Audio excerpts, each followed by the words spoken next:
better way to develop and retain top talent, how to build engagement with your workforce. We've got some amazing leaders that are joining us. We're joined by CARLA, CALISTO, who's the Chief People Officer at WPP, Carrie Bowley, who's a Vice President of Talent Development at Peraton, and KATHERINE LORANGER, Chief People Officer at Safeguard Global. Welcome, everyone. How are you all? Thank you. Fantastic, fantastic. So, KATHERINE, I said that I'm going to pick on you first, so if that's all right with you. That's all right. We'll come to you first. How are you improving your onboarding process? And, what are some of the steps that you're taking to build greater engagement? Yeah, no, I think especially coming off the recruiting call, it's really important because we put all that time in up front. And we need to make sure that when we bring people on, they have a great experience. And I think that, we can probably all agree that the market has changed a lot over the last year, the last couple of years, that the dynamic has shifted a lot between employer and employee. And, I know we see that candidates often have multiple things in play when they accept our offer, when they come on board. Even those first few weeks or months that they're with us, they may still be getting calls from other suitors. And if we don't take the onboarding process seriously and kind of really get our hooks into them in those first, not even at the point of the first day, but before that, and really get them excited about where they are, it's really easy to lose them through that first period of time. So, the way that we like to look at it is think of it in a more collaborative mindset. More outcome-based versus one-size-fits-all, and really looking at it, I think most importantly, through the eyes of the candidate or the eyes of the joiner, through their point of view. That comes a lot with collaboration with the managers. We really feel like a lot of that has to be led by the manager, right? There's that old adage about people leave managers, not jobs, right?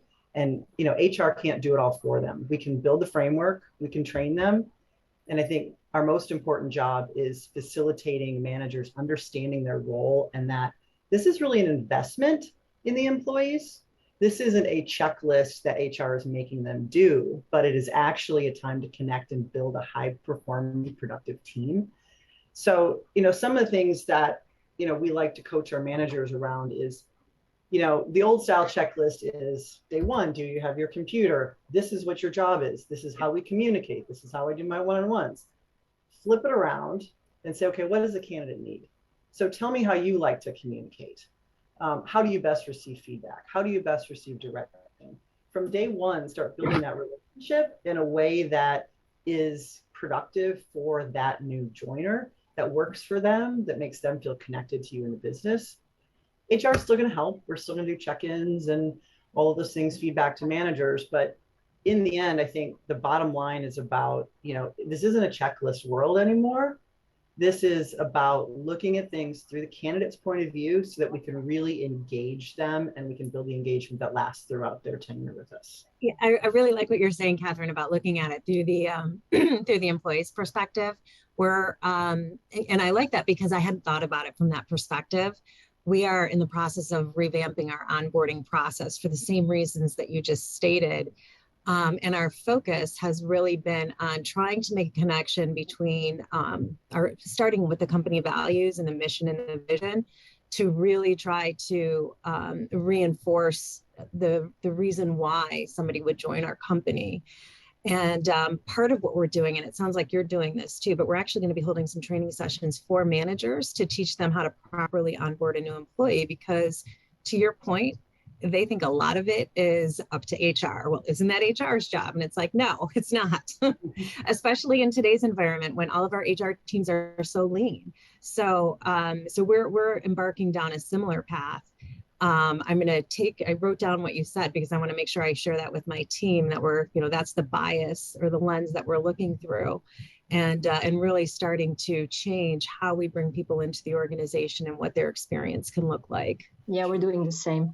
Looking at, I think it's a tailor-fit approach, and especially understanding where they are in their life cycle, the very now in fashion employee life cycle, trying to understand where do we fit in their lives. Everything changed. The company is no longer the one, let's say, recruiting and selecting. We are being recruited and selected as well. And as you said, KATHERINE, we feel the same. the probation period is as much for them as it is for us. So during that time, we try to engage them. We try to create the connection. And I would say more to the colleagues and line manager than to the company itself. Because in the beginning, it's all about people. And I believe we all leave companies, not people, behind. So we try to look at the connection between them. We are a creative company, so to make them also feel that they have the right environment to be creative. It's also about feeling that they're in a safe environment, that they actually have built a connection to their colleagues, they feel totally safe about the environment, and they feel integrated. So we try to reach out to them through their teams. And their teams are the ones helping with the onboarding. We are here, HR is always here in the background, but we try to have the team onboard them as well. Well, and you make such an excellent point about the connections. And now that so many of us are virtual, it's even harder, right? I mean, people are much less likely to leave an organization if they feel like they're leaving a group of friends and colleagues that they have connections with. And coming on board in a virtual environment, not seeing anyone, not sitting next to anyone, that onboarding process too has to be so much more active. Yeah. We have to make so much more effort to make sure that we're getting connections, not just with the manager, but with the teams and with everyone that they're working with to make them feel comfortable. You can't just sit at the desk anymore. Yeah, that's one of the other changes that we're making too, is that our previous, or I guess our current, soon to be previous onboarding program is a lot of one way, here comes the fire hose. And what we're looking at doing now, and I'd love to hear if either of you are doing this, but we're still all virtual. I don't know if we're going to go back to in-person orientation because we are, our folks are spread all over the place. But moving people into breakout rooms where they're only with, when we're onboarding 100 people a week, they're only with a group of 4 or 5, so they have an opportunity to make connections with people across different time zones, across different parts of the business, giving them some, structure on how to have the conversation, maybe have a facilitator in there, but really giving them an opportunity to have a connection as if they were in a real, a live office environment, and have the opportunity to talk to a few people while they're who are colleagues, not HR, not anyone else, but their future colleagues, and start to make connections that way. Yeah, the famous time by the coffee machine. Yeah, exactly. We're half here, half at home, but this is something everyone misses. I think it's unreal how fast everything changed, but some things still remain. So that's what we're trying to do as well, to get them back to the office with flexibility, but to get them there at least to make the physical connection, because all this is really interesting and fine and allows us to work, but it doesn't allow us to build a real connection. You need to be present, and present for us. We're trying to make sure they understand that coming to the office is an experience to come and where they can get more out of everything than just staying at home. So coming to the office, it's only when there's actually a purpose to that. It's not just to have Teams and Zoom chats. For that, you can stay home or wherever, the coffee shop or wherever they want to stay.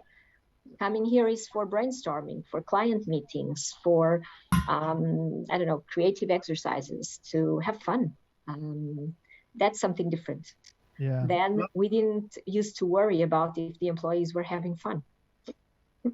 I love the fact that you lead with that during the onboarding process and flip that around, because on the first day, yes, you got to, fill in the forms, get your computer set up, but that's not the connective tissue, right? The glue is the relationships that you build. It's like, I always love to just go for a meal with the lunch with the new hire, the whole team on the first day. Like we always do. Everyone, I don't have to even tell the team. They know if we've got a new hire starting, we're going for lunch as a team, and we're going to spend that time together, and we're going to get to know each other.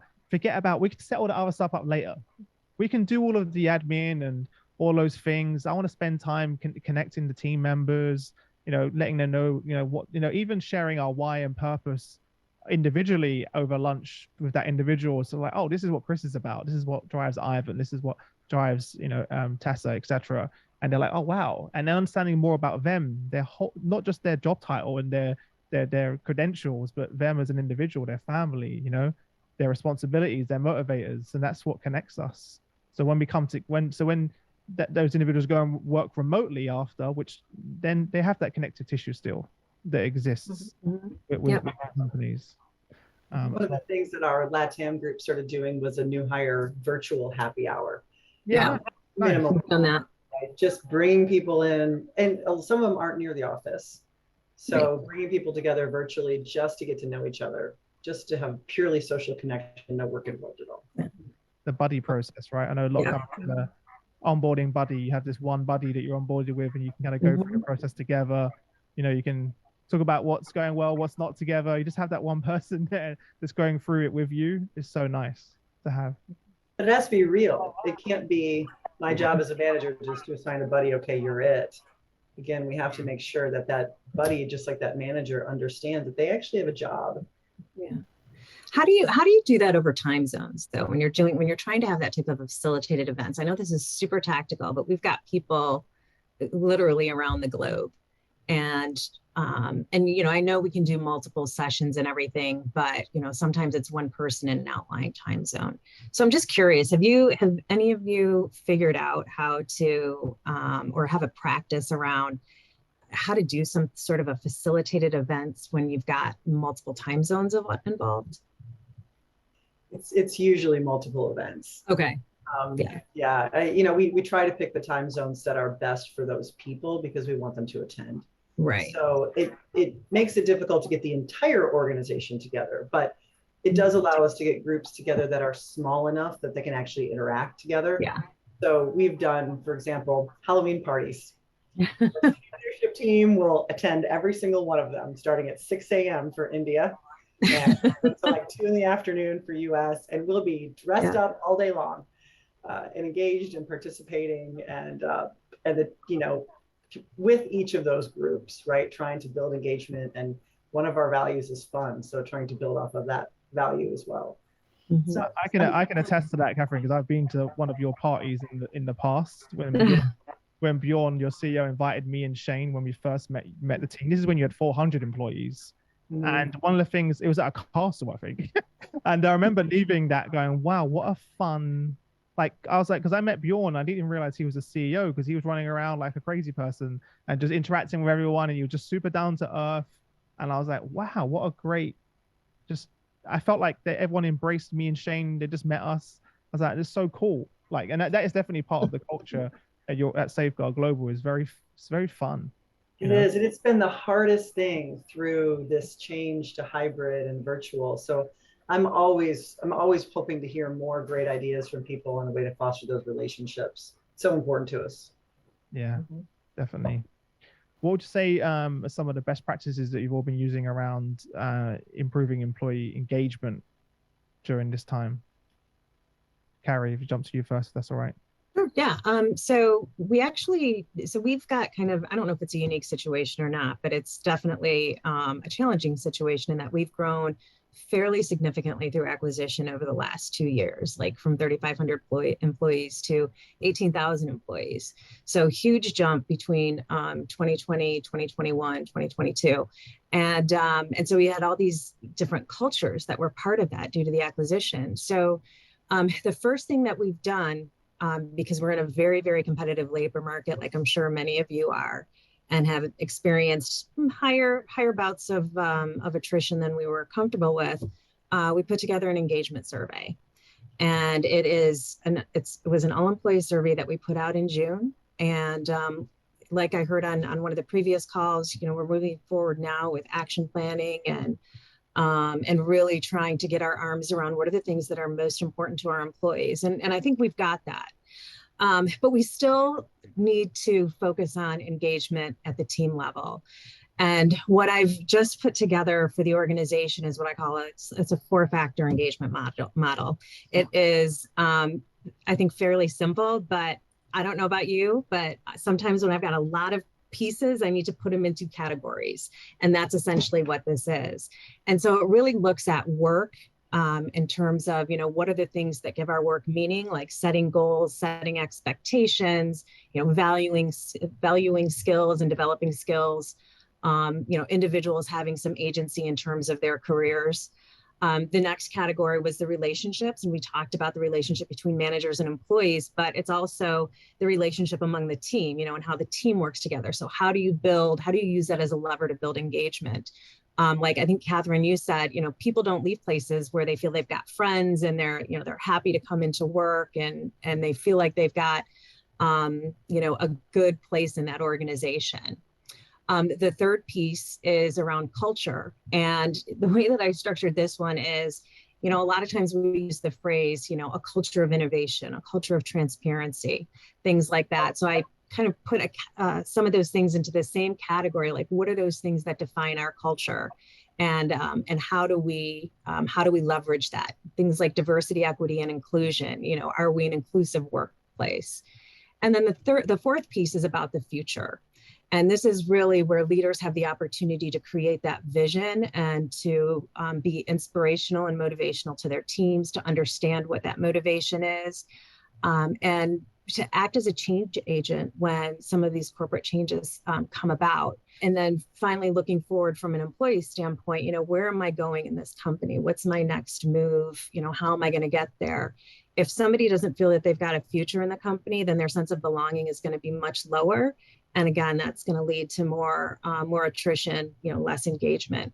So now that I've got this model developed, it's a conversation piece. It's the backdrop so that when I talk to our HR business partners and when I talk to leaders in the organization, I can say, okay, look at engagement from this perspective. And then, I've aligned some of our corporate resources and internal resources and some external resources to each one of these factors so that it's easy for them to go and find additional information about how do I do development planning? How do I become a change agent? How do I embrace diversity, equity, and inclusion? So it's just a tool that we use to help from that perspective. Love that, by the way. I love to hear from the other panelists. I was just thinking, we have I don't know if it's different. We grow a lot by acquisition as well. Let's say our culture is to respect the different cultures. So although in the group we have, I don't know by now exactly how many brands and how many agencies, they're all so different. Ogilvy, Wunderman Thompson, Mediacom, they're different worlds, and we do not want them to merge into any kind of culture. Whenever we buy a company or merge into a company, it's always about maintaining their identity, maintaining their culture, but somehow making them feel that they belong to a bigger group. And for the employees, what we are trying to implement is mobility. So they are all looking for experiences. This is the new thing with this generation. It's not work, it's all about experiences. So what we're trying to make them understand is that when they are looking for new experiences, they can look inside the group. So instead of losing them to the competition, I'd rather lose them to internal competition. So if someone in Ogilvy is looking for a different challenge, I'd rather lose that person to Gray than lose them to my external competitors. So we try to work on how can I make the employee feel comfortable about looking for a job inside, and how can I make the line managers comfortable about if I lose this guy, how can I replace him? How can I make the process as comfortable as possible and as smooth as possible for everyone involved? It's not about promoting mobility. It's about if it comes to a point where we understand, and like you, we try to, understand the temperature and how things are going. So when we feel that for someone, they're up to a point where we might lose them, what we try to do is to understand if there's anything inside the group we can offer them instead of losing them. It's something we're trying. It's complicated in such a huge group and with so many different stakeholders. I bet. Do you have a talent marketplace for WPP that encompasses all of the different subsidiaries? You do? We do. Yes. season. Wow. Yes. With all the, let's say, the opportunities around the world available. So, and there's also a process in place that we're trying to make sure they respect regarding whenever someone shows interest for a position somewhere around the world. I'm based in Lisbon, and currently Lisbon is very fashionable in Europe. Work well, also for the US for some strange reason. Maybe it's our foreigner tax regime that makes it interesting, but we are being hit with lots and lots of requests from employees around the world that want to come and work here, or Spain or Italy. For some strange reason, those places are very appetizing. So we just try to make sure that we understand why they're coming, if they really match the profile we're looking for, and then to try to support the entire process, make it, again, as smooth as possible. Changing your life when you move countries or you move city, it's an amazing experience, but it can be also a nightmare if not done properly. So that's what we are currently more focused on, trying to make sure we provide them the experiences inside so we don't lose them. That's what keeps them engaged, right? Like I always find, like, one of the trends, I've interviewed probably 600 plus chief people officers, chief HR officers on my show that I do every day. And one of the common trends, whenever I speak to an individual that's been at a company for like 20, 30 years, I always have to ask them that question: why did you stay for so long? And it's exactly to your point. They said there's always opportunity, Chris. The company's always offered me an opportunity to move countries, continents, functions. I've gone over to sales for a few years. I even spoke to one of the chief HR officer of Shell recently, who went over to be a supply chain director. So far away from HR. I was like, how did you end up in supply chain? Chris, you think about the talent challenges that exist within supply chain, and then they became the supply chain director. I was like, that's what's kept them engaged and end up talking. You know, you look at the Unilevers of the world who are great at doing stuff like that. They retain talent for a long time, but they have that culture where it's okay to go and apply for other parts of the organization. And in WPP, it's such an interesting one. I love the fact that you have that, by the way, of so many different subsidiaries that you have, and you're all competing against each other, even internally. So that makes quite a really interesting dynamic.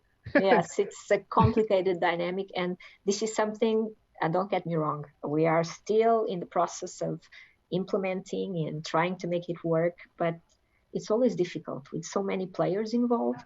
And they all have they all have a P&L that they have.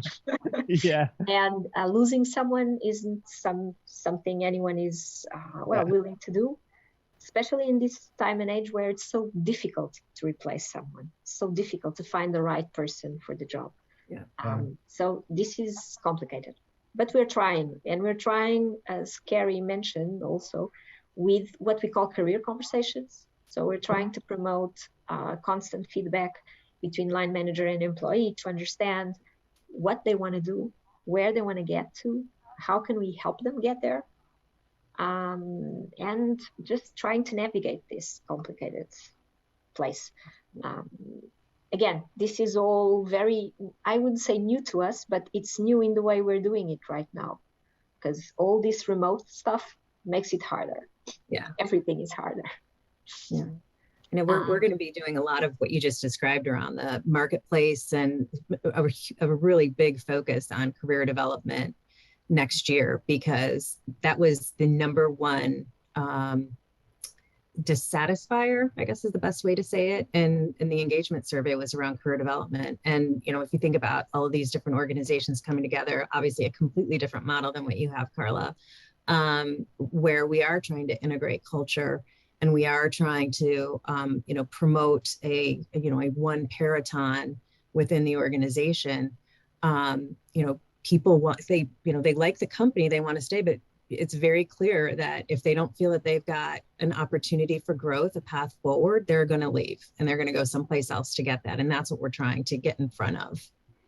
Yeah, we have the same. For us, the survey was the same thing. It's always again, the experience bit. It's always about development, about finding the new experience. And I think with this new generation, they are I don't know, they're less willing to wait and to get the experience. It's like after 6 months, they're ready to be the CEO. Yeah. Yeah. The CEO.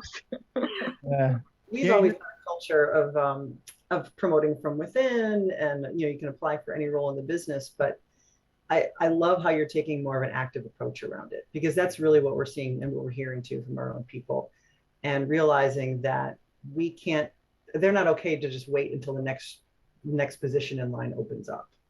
Yeah. If you don't take a proactive approach in actually developing them, understanding where they want to go, and even suggesting to them, well, have you thought about this other team, this other part of the business? Because you may not have the growth you want here, but I think I can do it for you here. If we don't do that, then they are going to look elsewhere. And it's just, there's nothing worse than losing great talent. A big mindset shift for our managers, right? Going from being talent hoarders to, I don't know what the word I'm looking for. What's the opposite of talent hoarder? So we're using creating a legacy is how we're going to describe it, is create a legacy where you've got people all over the organization that have come through you, and you've like grown your family tree almost from a company standpoint by having your former team members in other parts of the organization. But also, like, I've seen leaders now include that in how they're measured. Like how, like that should also be something that part of their own KPIs, right? And their own behaviors that they should display as a leader. Is how many people in the last year have you, promoted to other parts of the organization? That should be something that they're measured on and held accountable for too, as well. So it's a big culture shift that needs to take place, and we've put a lot on our managers in the last. A lot of what we're talking about aren't things that managers are used to doing. It's only in the last couple of years we're asking them to lead with empathy. We're asking them to have conversations around well-being. We're asking them to do all of these things whilst taking care of themselves as well. It's a lot that we're putting on our leaders right now. Would you agree? Yes, definitely. Oh yeah. Yeah. Plus doing your regular job, right? I mean, we've got our managers are billable to clients. And so they've got, their utilization for the work that they do, plus, their work that they do as a leader for their team. So it is a lot. It is a lot. Especially in this time and age and in this economy. I think one of the biggest challenges that HR has, honestly, right now is helping managers realize how important their people leadership skills are.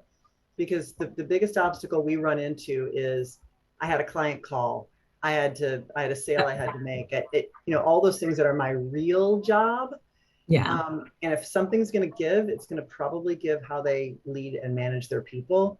And the best managers know that that's not how they're successful. That if they really want to be successful, they have to invest.